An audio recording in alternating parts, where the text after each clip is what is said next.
Gloire à Dieu. Amen. Que Dieu soit béni, que Dieu soit glorifié. Voilà, merci Seigneur. Commencez à vous dire que, oui, l'onction ne vient pas de là, du pasteur, ici. L'onction vient d'en haut, en bas. Amen. C'est cette onction que nous voulons. L'onction vient de Dieu et on ne peut pas créer une onction. Ou alors ça serait une fois que son onction. Mais ce matin, l'onction qu'on a ressentie, cette onction qui vient de Dieu, elle vient de Dieu. Amen. On le sent, il n'y a pas, on ne peut pas se tromper. On ne peut pas se tromper. Et ce matin, je sentais au niveau des cantiques, des chants, de la louange, de l'adoration, des prières, je sentais cette onction. Et c'est ce qui est bon dans une église. Quand on adore Dieu, Amen. en esprit et en vérité. On n'est pas des religieux. Hein. Vous croyez qu'on est des religieux? Logiquement, on ne doit pas être des religieux. On ne doit pas. Pourtant, on le verra dans le message. Pourtant. Je pense qu'on est rentré dans des pièges. On s'est laissé avoir. Et aujourd'hui, le Seigneur, je vous en parlerai, aujourd'hui, le Seigneur a mis un mot dans mon cœur. Je l'ai prêché à l'église où je suis. Et Dieu m'a dit, là où tu iras, tu le prêcheras. C'est pas facile pour moi de prêcher ça. Je vous promets. C'est pas facile. C'est pas un message qui est facile pour moi. Mais j'apporte ce que Dieu me dit d'avoir. Amen. C'est tout. J'aimerais mettre une petite parenthèse. Pour nous, les chrétiens, hein, c'est normal, on est un culte, j'aimerais aussi vous parler aussi. Mais ce matin, au niveau du message, ça va parler aussi bien, je ne sais pas pourquoi, mais ça parlera aussi, je ne sais pas s'il y en a ici ou pas, mais peut-être à des inconvertis ou ceux qui ont laissé la main du Seigneur, je ne sais pas. Mais ça va parler aussi aux chrétiens. Amen, c'est surtout ça. On est là pour que Dieu nous parle, chacun d'entre nous. Mais mettre une petite parenthèse. J'ai entendu, c'est vrai qu'on passe par des problèmes, je dis bien.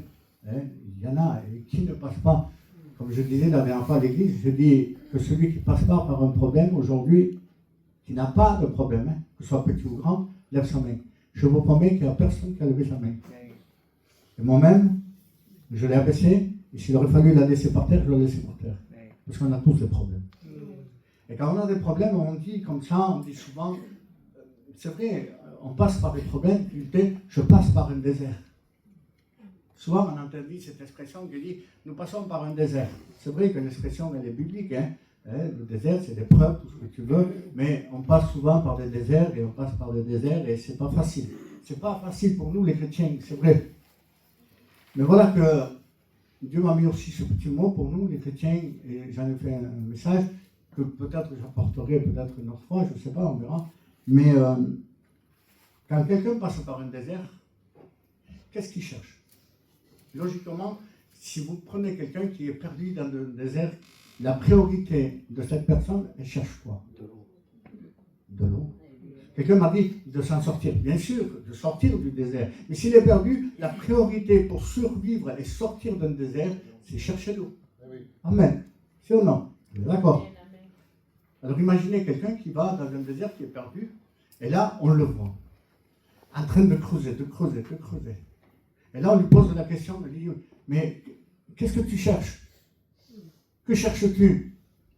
Et il nous répond, de l'or. Vous croyez que ce serait normal? On dirait, cette personne, le soleil lui a tapé dans la tête, en vérité. C'est pas normal. Il est en train de mourir de soif, il est déshydraté complètement, il va mourir, et là, il est en train encore de chercher de l'or. C'est pas normal. Normalement, logiquement, on doit chercher de l'eau, et pas de l'or. Mais voilà ce qui se passe aujourd'hui dans un certain chrétien. Pardon, je ne suis pas là pour accuser personne, mais je l'ai vu de mes yeux. Il y a certains qui sont en train de passer par des déserts. Ils sont en train de passer par des problèmes, des difficultés. Et au lieu de chercher l'eau de la parole de Dieu, qu'est-ce qu'ils font? Ils veulent encore aller dans le monde pour aller chercher quoi? De l'or, de l'argent, des richesses. Logiquement, un chrétien ne s'attache pas à ça. On doit s'attacher à l'eau de la parole. Amen. Regardez, dans le monde, je parle bien dans le monde, hein, ici j'ai une bouteille d'eau, mais dans le monde, c'est quoi le plus cher? L'or ou l'eau? Je parle bien dans le monde, hein. C'est l'or. Un gramme d'or, vous savez combien ça vaut, hein? On est tous des experts à ça. On connaît le prix de l'or. On sait qu'un gramme d'or, combien ça vaut? Aujourd'hui, je pense que ça vaut aux environs de 50 euros. Vous prenez une bouteille d'eau, combien ça vaut? 1 euro, je ne sais pas. Et encore, 50 centimes, quand on va les acheter.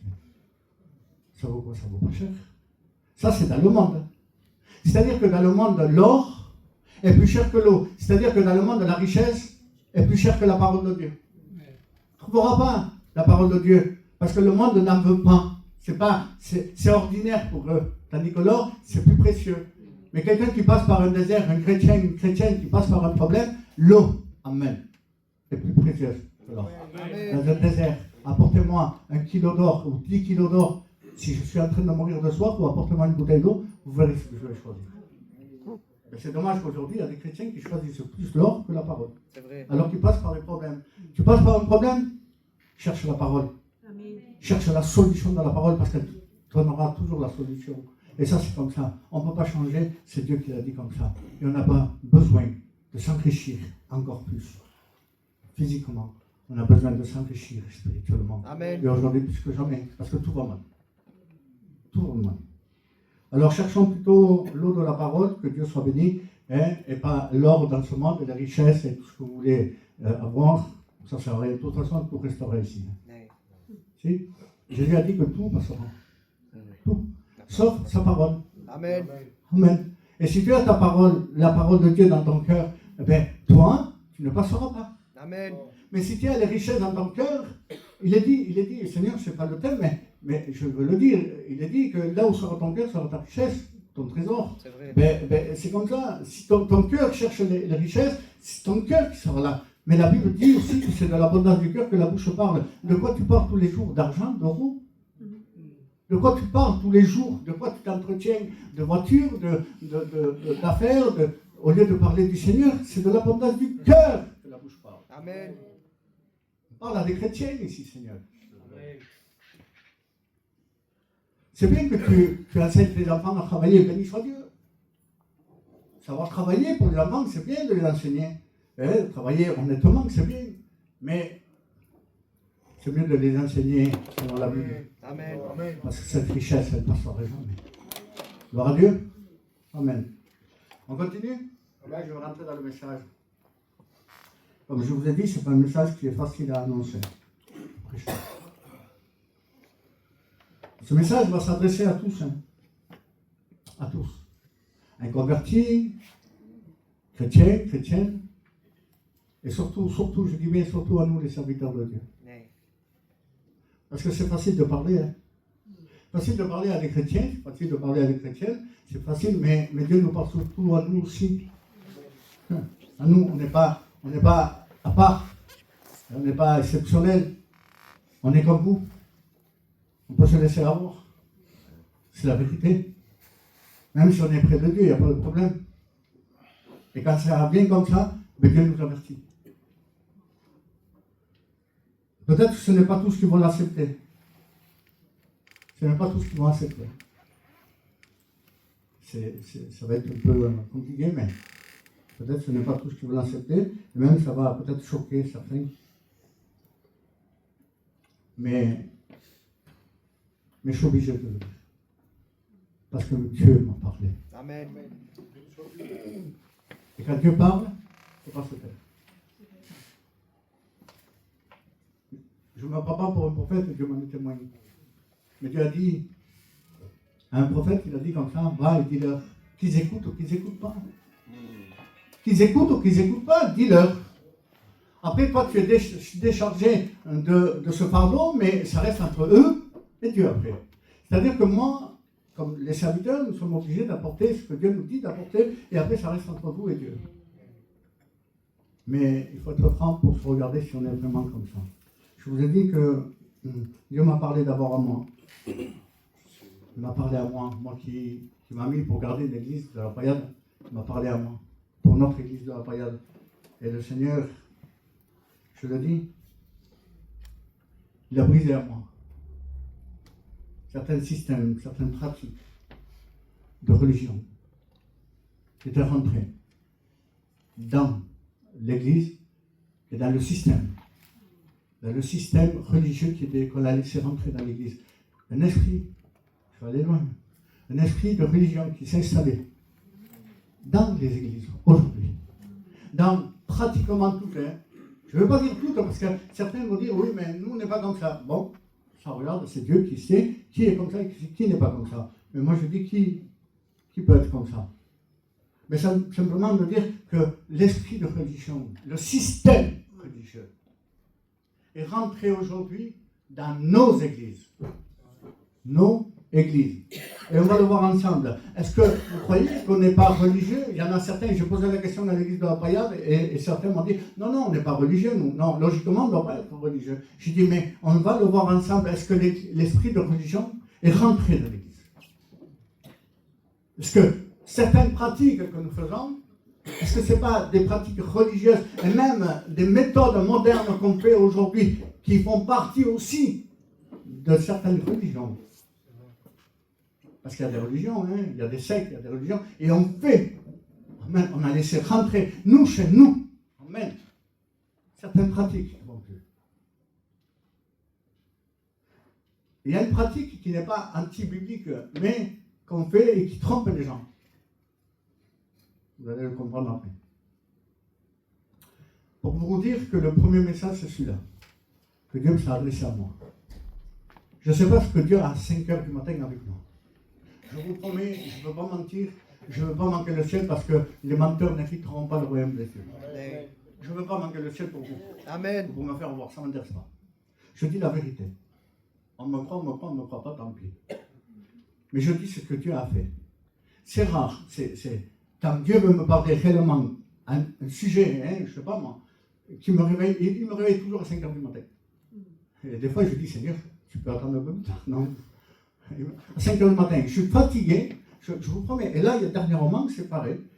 Je dormais, le respect que je vous dois, je dormais, et sur mon lit, j'étais secoué. Mais si je vous dis secoué, c'est secoué. Et à peine les yeux ouverts, j'ai entendu une voix résonner dans mon intérieur, dans mon esprit. Je ne comprenais pas, je ne savais plus, je ne savais même pas où j'étais. Mais ça a été répété 2 fois parce que j'ai demandé au Seigneur qu'est-ce que c'est. Et Dieu m'a dit comme ça, il m'a dit quelque chose d'important. Il m'a dit, j'en ai assez. Mais ça résonnait fort dans mon cœur. J'en ai assez.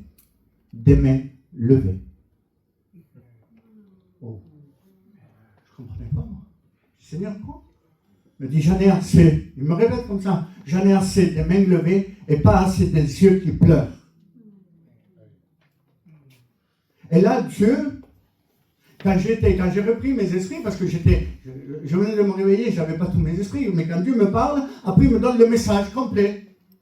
Et il me fait voir ce qui se passait dans l'église, ce qu'on était rentrés aujourd'hui. Nous, les chrétiens, soi-disant l'église du Dieu vivant. Je sais que nous sommes l'église du Dieu vivant. Je sais que nous sommes l'épouse de Christ. Mais nous devons veiller et garder ce que Dieu nous a donné. On va lire un passage de la parole de Dieu, même 2, et on va voir quelque chose. Le premier, c'est Proverbe, chapitre 23, verset 10. Proverbe 23, verset 10, on le connaît. C'est écrit ainsi. Ne déplace pas la borne ancienne. Amen. C'est marqué comme ça, vous le direz si vous voulez. Et dans Deutéronome, oui, le chapitre 12, verset 29, regardez ce qui est écrit. 12, 29 de Deutéronome. Lorsque l'Éternel, ton Dieu, aura exterminé les nations que tu vas chasser devant toi, lorsque tu les auras chassés et que tu seras établi dans leur pays, garde-toi, il va dire, garde-toi de te laisser prendre au piège. En les imitant, après qu'elles auront été détruites devant toi, garde-toi, 2 fois garde-toi. C'est important quand Dieu répète 2 fois la même mot, c'est très important dans la parole de Dieu. Garde-toi de t'informer de leur Dieu et de dire comment ces nations servaient-elles leur Dieu. Moi aussi, je veux faire de même. Tu n'agiras pas ainsi à l'égard de l'Éternel ton Dieu. Verset 32 va dire, vous observerez et vous mettrez en pratique toutes les choses que je vous ordonne. Vous n'y ajouterez rien et vous n'y retrancherez rien. Amen. Amen. Que Dieu soit béni. Amen. Là, nous avons vu deux histoires, deux passages. Et regardez, on a, je le dis avec un ton sérieux, on a largement déplacé la borne ancienne. On a largement déplacé la borne ancienne aujourd'hui dans nos églises. Je vous promets que ce message, beaucoup ne vont pas l'accepter. Mais je dirai quand même la vérité. Parce que Dieu en a assez. Il m'a dit, j'en ai assez. Assez des pratiques aujourd'hui religieuses. J'en ai assez des pratiques que vous faites, vous, l'Église, en ce moment. Parce que vous êtes en train de faire croire aux gens qu'ils sont sauvés alors qu'ils ne sont pas sauvés. C'est vrai.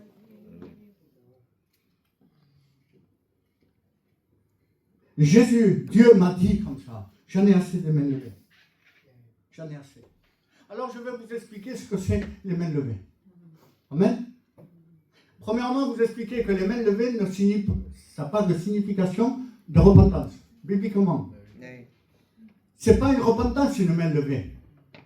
Une main levée, selon la Bible, c'est signe d'adoration à Dieu. Signe de victoire. Amen. Béni soit Dieu. Amen, amen. Une main levée, ce n'est pas un signe de repentance. C'est un signe d'adoration. Comme il s'appelle David. David va dire dans les psaumes, il va dire, j'élève mon cœur vers toi. Amen. J'élève mon cœur vers toi et j'élève mes mains vers toi. David connaissait Dieu. Quand il dit j'élève mon cœur, c'est le cœur d'abord qui doit être vers Dieu. C'est le cœur. Et après la main. Amen. J'élève mon cœur et ma main. Il y en a qui lèvent leurs mains, mais leur cœur n'y est pas. Aujourd'hui, nous sommes rentrés dans un système, amen, où les gens sont trompés. Et nous, les serviteurs de Dieu, parce que je suis moi, dedans. Et que Dieu fasse que ce message, je puisse le garder toute ma vie. Pour briser ce système religieux dans lequel j'étais rentré aussi. Et nous, les serviteurs de Dieu, nous les trompons avec des mains levées. Je dis, c'est pas possible, Seigneur. Et Dieu m'a fait voir, je dis, j'ai compris, Seigneur. Je l'en prie. Regardez, on laisse croire aux gens, parce qu'ils ont levé la main, qu'ils appartiennent à Dieu et qu'ils sont sauvés. Ce n'est pas une main levée qui est interdite dans la Bible. De lever les mains, les pasteurs, quand ils font lever les appels, lever les mains, que celui qui va accepter le Seigneur lève la main. En réalité, ce n'est pas le terme. Pardon, Seigneur, je ne suis pas là pour critiquer les serviteurs, je l'ai fait. Je l'ai fait. Si j'accuse quelqu'un, je m'accuse moi d'abord. Que celui qui va accepter le Seigneur lève la main. Alors il y a des gens qui lèvent la main. Voilà, et c'est bon. En voulant dire c'est bon, t'es sauvé, c'est bon. Rabaisse la main. Ça y est. C'est faux. Et archi faux. Je répète, c'est faux. Une main levée n'est pas un signe. N'est pas un signe de repentance. Les mains levées, c'est pas un signe le vrai signe de la repentance. C'est des yeux qui pleurent et un cœur qui se repent. Amen. Amen. À Dieu soit la gloire.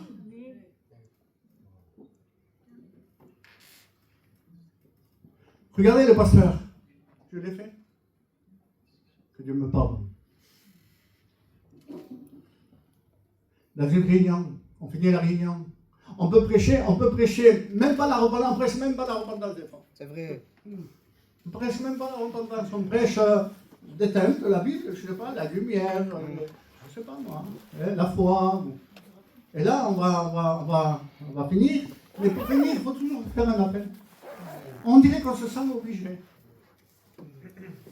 Alors à la fin, que celui ou celle qui va accepter le Seigneur lève sa main. Que celui ou celle qui va accepter lève sa main. Alors, une main se lève. Une main se lève. Oui, c'est une main, béni soit Dieu. Mais on n'est pas satisfait. On dirait un système religieux. Hein. on dirait que s'il y a une main qui s'est levée, la réunion n'est pas assez réussie. Maintenant, ça 10, 15 mains qui se lèvent, ça y est, on croirait que la réunion, elle est réussie. Ça y est, on a réussi la réunion, pasteur. Tu as réussi ta réunion parce qu'il y a 10 mains qui se sont levées. C'est faux. Amen. Une réunion réussie, ce n'est pas 10 mains qui se lèvent, ni 100 mains qui se lèvent. Une réunion réussie, c'est des yeux qui pleurent de repentance. C'est des gens qui sont changés. Amen. Une main levée aujourd'hui, ça ne veut rien dire. Que Dieu soit béni. Amen. Une main levée aujourd'hui dans nos églises, ça ne veut rien dire. Au contraire, ça trompe les gens. On leur fait croire qu'ils sont sauvés. Ils ne sont pas sauvés. Ils ne savent même pas ce que c'est une repentance. C'est vrai. Ils ne savent même pas ce que c'est une repentance. On en parlera. Et regardez. Alors aujourd'hui, voilà, 10 mains levées, 15 mains levées, ça y est, j'ai réussi ma réunion. Non, le Seigneur est en train de me dire, moi, ton nom, pasteur, une réunion réussie, ce n'est pas des mains levées, c'est des vies transformées dehors. Amen. Amen. C'est ça. C'est réellement ça. Le but de l'évangile. Quand nous prêchons, ce n'est pas pour faire lever les mains, c'est pour que les gens changent. Pour que l'évangile touche les cœurs. Amen. Et non pas les sentiments. Amen. Amen. Regardez, je vous le dis. C'est marqué dans la parole de Dieu. C'est marqué dans la parole de Dieu. Regardez ce qu'il va dire. Il va dire comme ça. On va le lire ensemble. Enfin, on va le lire. Je vais l'expliquer. C'est marqué dans les Actes des Apôtres, au chapitre 2. Le premier message de Pierre. Premier message de Pierre. Pierre, après avoir été revêtu de la puissance du Saint-Esprit, il y a l'onction. Amen. Béni soit Dieu. Il y a l'onction. Et là, il y a une foule qui sont attirées par le bruit. Et lui, il sort avec les 12. Il est là. Il commence à prêcher. Premier message de Pierre. Après l'onction. Et là, Pierre commence à prêcher quoi? Qu'est-ce que Pierre prêche? Il prêche le crucifié. Amen. Il va dire, ce Jésus que vous avez crucifié, il est en train de prêcher la croix, que Dieu soit béni. Voilà le message essentiel de la Bible. La croix, Jésus crucifié, ressuscité pour le pardon des péchés. Et ce message a un impact pas possible. Amen. Alors il prêche la croix, il prêche Jésus. Amen. Il est en train de prêcher. Et à un moment donné, les gens qui sont en bas, la parole de Dieu me dit, amen, dans le verset 37, après avoir entendu ce message, ils eurent leur cœur vivement touché. Que Dieu soit béni. On n'a besoin de rien d'autre que de la parole de Dieu pour toucher les cœurs. Amen. Aujourd'hui, je vous le dis, Lorigo, je me laisse conduire, ne m'invitez plus. C'est pas grave. Je vous le dis en vérité. Je ne suis pas là pour juger les gens. Je suis là pour démolir le système religieux. Amen. Dieu m'a dit démolir le système religieux. Il faut le briser, cela. Il ne faut plus rentrer là-dedans parce que Dieu en a assez. Il ne veut plus. Et regardez, aujourd'hui on prêche, même qu'on prêche à la croix. Qu'est-ce qu'il faut? Un système religieux. Regardez ce qu'il faut. Un système pour sensibiliser les sentiments. Aujourd'hui, il y en a qui prêchent, et quand ils prêchent, ils veulent un fond musical. Quand on fait un appel, un fond musical, on dirait que la parole ne se suffit pas elle-même. On dirait qu'on a besoin d'ajouter quelque chose au-dessus de la parole. C'est faux. Dieu m'a dit, ma parole, il y en a assez avec ma parole. Elle est capable de briser les cœurs sans toucher les sentiments. Aujourd'hui, on met le piano. Regardez, il y a quelqu'un qui a dit, regardez, je vous le dis qui c'est? C'est peut-être. Peut-être un jour, il va voir, je ne sais pas, il a dit la dernière fois, j'étais à une réunion, je l'ai écouté, et il a dit comme ça. Une fois, je suis rentré, et ça m'a confirmé le message en plus. Parce que je l'avais déjà. Il dit comme ça, je suis rentré dans une église, je ne sais pas, il y avait un pasteur qui était en train là, il disait, et d'un coup il va dire à un autre serviteur, ils étaient deux, et lui il a entendu ça. Il va dire, je ne peux pas prêcher. Le serviteur qui devait prêcher, je ne peux pas prêcher. Je ne peux pas prêcher. Alors tu dis, mais pourquoi? Pourquoi mon frère tu ne peux pas prêcher? Parce que le piano est en panne. Aïe Seigneur. Je vous promets, Dieu me connaît, hein, il ne faut pas mentir. Si ce serviteur venait chez moi, il n'y en a pas de piano. Ou alors le piano est en panne. Et il me dit, mon frère, je ne peux pas prêcher, parce que il me faut un piano à moi. D'accord, laisse-moi te dire quelque chose, mon frère. Même si il y avait 10 pianos, tu ne prêches plus chez moi. Pardon, mais c'est comme ça. Parce que la parole, elle n'a pas besoin de piano. Pierre, quand il a prêché, il n'avait pas un piano derrière. Il n'avait pas une harpe. Il n'a pas dit à ceux qui étaient derrière, jouez-moi de la harpe, je suis en train de prêcher. Il n'a pas dit ça, Pierre. Il a prêché la parole telle qu'elle est. Amen. Pourquoi je vous dis ça? Parce que ça touche les sentiments. Aujourd'hui, on veut toucher les sentiments. Un piano, les mains se lèvent, on fait un appel, il y a le piano, la musique derrière, les sentiments sont touchés, il y a des pleurs, mais des pleurs de sentiments. Aujourd'hui, tu regardes le Titanic, tu pleures. Tu es pris de sentiments. Aujourd'hui, on te raconte une histoire, elle te fait pleurer, elle te fait pleurer. Ça n'a rien à voir avec la Bible. La Bible, amen. L'évangile fait pleurer parce que les cœurs sont touchés. Amen. Pas parce qu'il y a des sentiments. Pourquoi? Parce que les sentiments, Dieu sait que les sentiments ne se repentent pas. Ceux qui se repentent, c'est des cœurs touchés. Ils hurlent le cœur vivement touché. Amen. Et quand Pierre va entendre ça, ils vont dire, les gens qui hurlent le cœur touché vont dire quelque chose d'important. Ils vont dire, aux apôtres vont dire, que ferons-nous? En voulant dire, qu'est-ce qu'on doit faire? Est-ce que Pierre a dit? Plutôt, Pierre n'a pas dit que celui qui veut accepter le Seigneur lève sa main. Que celui qui veut être sauvé lève sa main. Pierre n'a pas dit ça. Pierre a dit simplement, que ferons-nous? Et Pierre a répondu, repentez-vous. Amen. C'est la repentance que Dieu veut, ce n'est pas des mains levées. Aujourd'hui, on parle trop de mains levées. On dirait que les chrétiens, ça y est, telle personne à côté, ma famille, elle a levé la main, ça y est, elle est sauvée. C'est faux. C'est faux. Combien de fois tu n'as pas vu? Toi, chrétienne, combien de fois les personnes ont levé leurs mains et leurs vies n'ont pas changé? C'est vrai. C'est la vérité. Si chaque main levée serait une vie changée, croyez-moi, à l'église, on ne rentrerait pas ici. C'est vrai. C'est pas de main levée.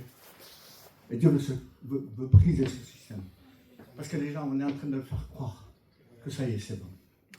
Pierre n'a pas dit, levez vos mains, repentez-vous. S'il n'y a pas de repentance, il n'y a pas de ciel. Le ciel n'appartient pas à ceux qui lèvent leurs mains. Le ciel appartient à ceux qui se repentent. Amen. Alors nous, chrétiens et chrétiennes, alors tu vas me dire, toi, oui, mais nous, tu parles pour les convertis, là. Un petit mot pour vous. Amen. Amen. Est-ce qu'on ne fait pas des appels pour les chrétiens et les chrétiennes? Ça arrive, non? Amen. Même dans les cultes, on les fait des fois. Je l'ai fait aussi. C'est pas interdit. Ne dites pas ce que je n'ai pas dit, comme il a dit Mario. Ne dites pas ce que je n'ai pas dit. Je n'ai pas dit que lever la main, c'est interdit. Ce n'est pas interdit en soi. Mais c'est le système qui vient derrière qui n'est pas bon. C'est le système qui est derrière qui n'est pas bon. Lever une main, ce n'est pas interdit. Si ta main te lève et ton cœur est brisé, béni soit Dieu. Amen. Mais ce n'est pas parce qu'on lève une main que ça y est. Alors je veux mettre les choses à leur place. Ce n'est pas interdit de lever une main. Mais ça dépend de quelle manière on la lève. Les chrétiens.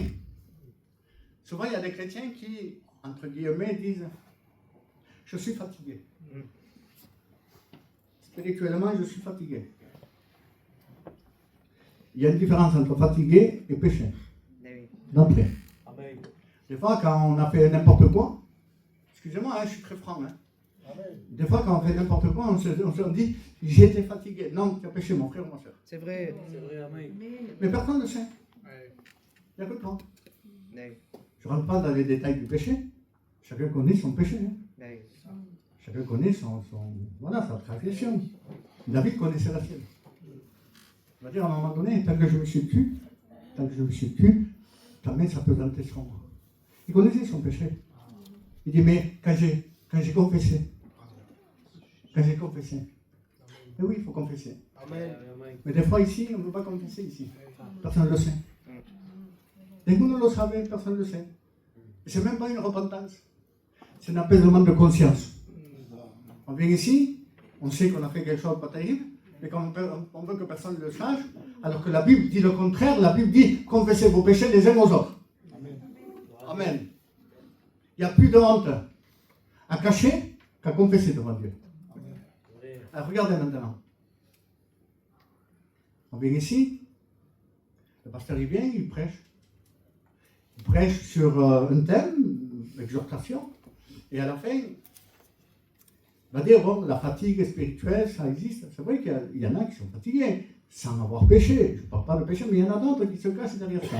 Et regardez, que celui qui va être renouvelé, lève leur main. Alors, la personne elle a commis quelque chose qu'il ne fallait pas. Devant tous, elle lève la main.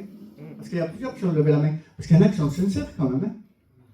Il y en a qui sont fatigués, veulent être renouvelés. Ils sont passés par des découragements, sans péché, je parlais. Mais il y en a d'autres que ce n'est pas pareil. Alors, entre tous, ils lèvent leur main. C'est une main levée. Ils lèvent la main en disant, ça y est, Seigneur, je suis bien maintenant. J'ai levé ma main. Non, non, tu n'es pas bien, tu ne t'es pas reparti. Amen. Amen. Tu ne t'es pas reparti. Parce que la vraie repentance, tu n'as pas plus besoin de lever une main ici. La vraie repentance se fait chez toi, en train de pleurer et de dire à Dieu, pardon Seigneur, pardon, Seigneur, pardon, j'ai péché encore contre toi et je ne suis pas digne de toi. Voilà. La vraie repentance. Ce n'est pas en venant ici, mon frère, ma soeur, parce que tu as péché, parce qu'il y a un appel pour les chrétiens, que tu lèves ta main, que tu es en règle avec Dieu. Ce n'est pas vrai. Si tu veux te mettre en règle avec Dieu, il faut demander pardon. La vraie repentance, elle est là. Amen. Amen. On continue? Amen.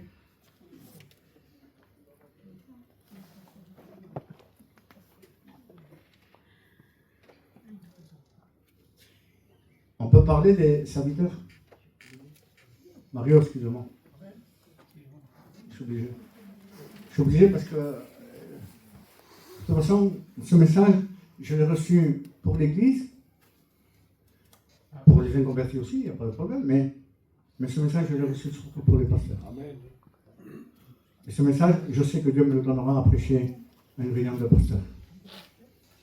Il y a d'autres choses que je ne peux pas dire à vous, que je dirai au niveau des serviteurs, que Dieu a mis dans mon cœur. Ce n'est pas normal ce qu'aujourd'hui on peut faire. Mais je peux vous dire quelque chose. Au moins ça. Alors j'ai marqué comme ça parole pour les serviteurs de Dieu. Serviteurs et pasteurs.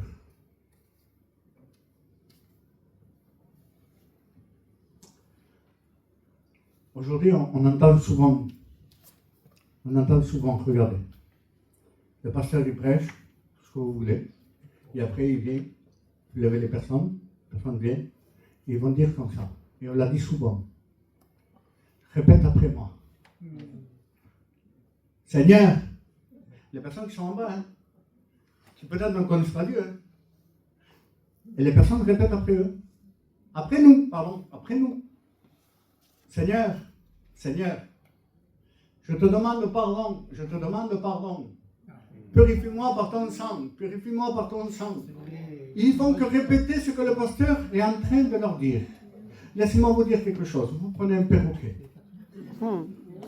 Je vous promets, le seul animal qui parle, entre guillemets, c'est un perroquet. Vous prenez un bon perroquet qui sait parler, qui prononce, hein, vous répétez ça tous les jours, et je vous promets que toute la journée, il est en train de se repartir.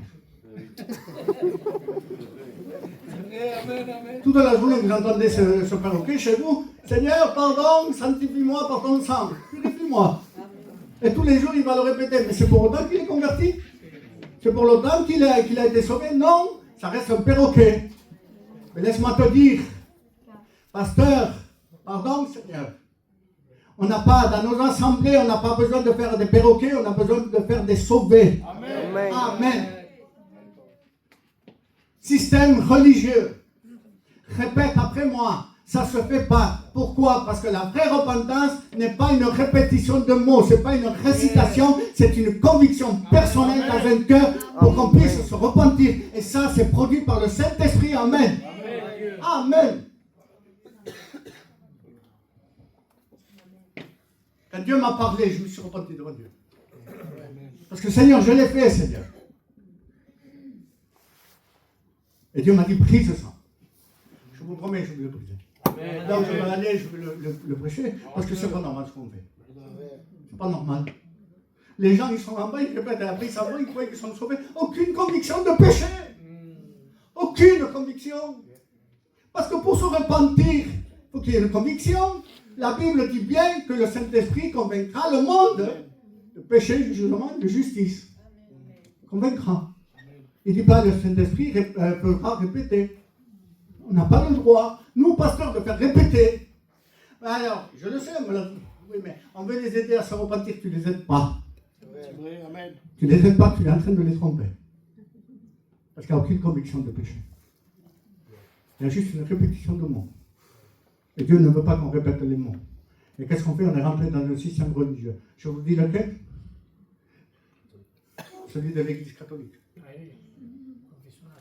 Allez, oui, justement. Allez dans un confessionnal. Moi, je ne sais pas, je n'ai jamais été. Mais j'ai appris par des personnes qui y avaient été. Vous allez voir un prêtre, Seigneur. Mais un prêtre ou un curé, et là, il vous fait rentrer dans le confessionnal. Et le curé, qu'est-ce que vous dites? Répétez. Répétez. Il te fait dire les péchés. Moi, je fais ça, mais il n'y a aucune conviction. C'est un apaisement de conscience, c'est tout. Regardez. Eh ben, tu vas réciter 3 Ave Maria et dis Notre Père. Et avec ça, c'est bon. Ça y est, t'es pardonné. Quelle erreur. Quelle tromperie de Satan. On fait répéter aux gens, et on est rentré dans ce système religieux. Nous, les pasteurs, on fait répéter aux gens, on n'a qu'à dire, répète Ave Maria. Ça serait pareil. De toute façon, qu'est-ce qu'ils vont perdre? Ils perdent rien. Seigneur, pardon, je ne veux pas prêcher Marie ici, parce qu'elle n'a aucune puissance, elle a été sauvée par grâce, par Dieu, béni soit Dieu, elle a porté Jésus. Il n'y a pas de problème. Je ne suis pas là pour faire la guerre en religion, je suis là pour réveiller l'Église. Amen. Amen. On fait répéter aux gens. Mais il n'y a aucune conviction dedans.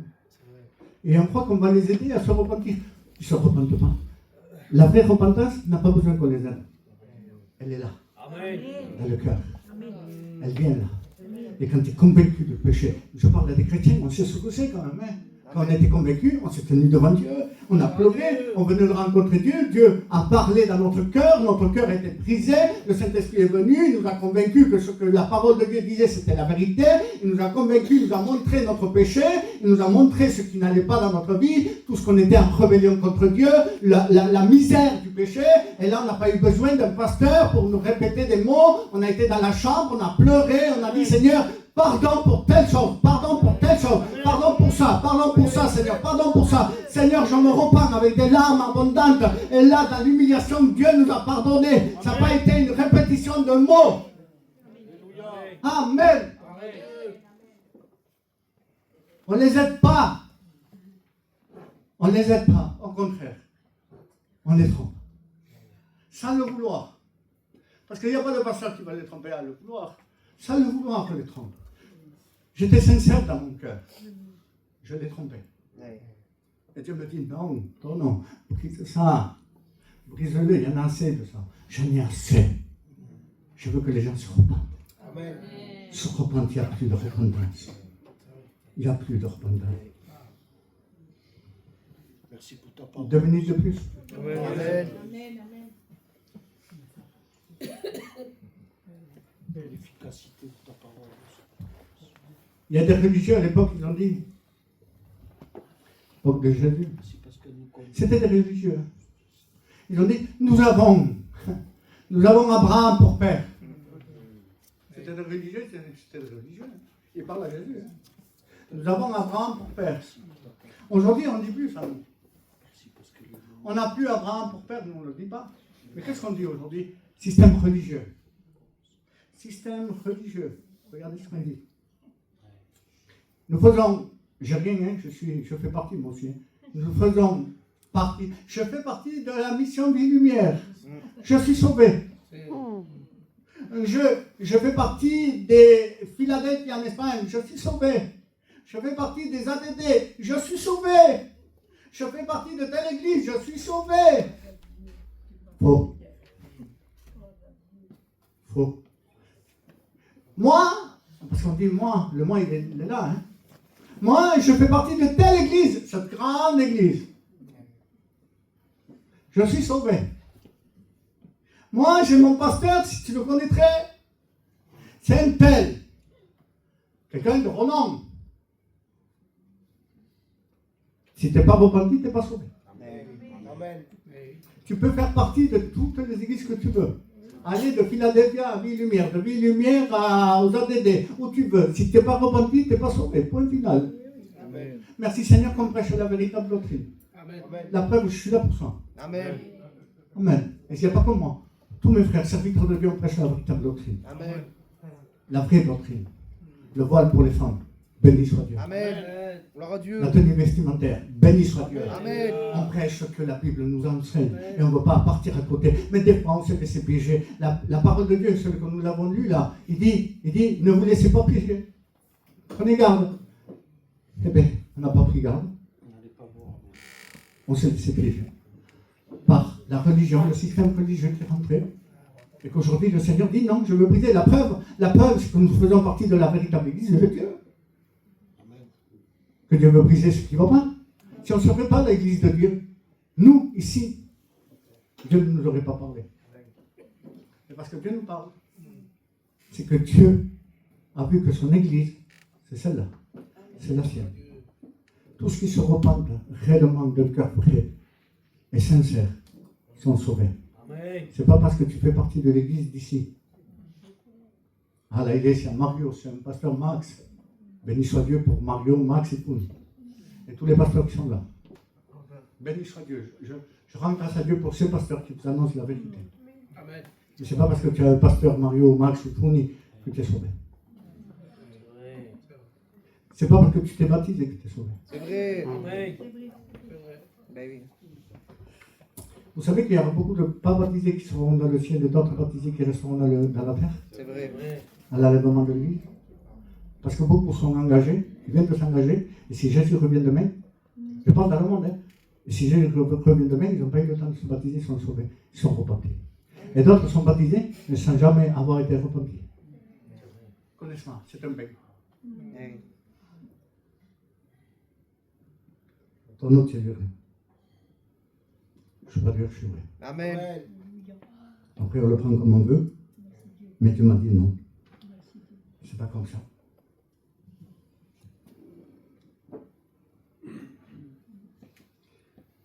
Quand nous prêchons la parole de Dieu, nous les serviteurs, je parle pour moi.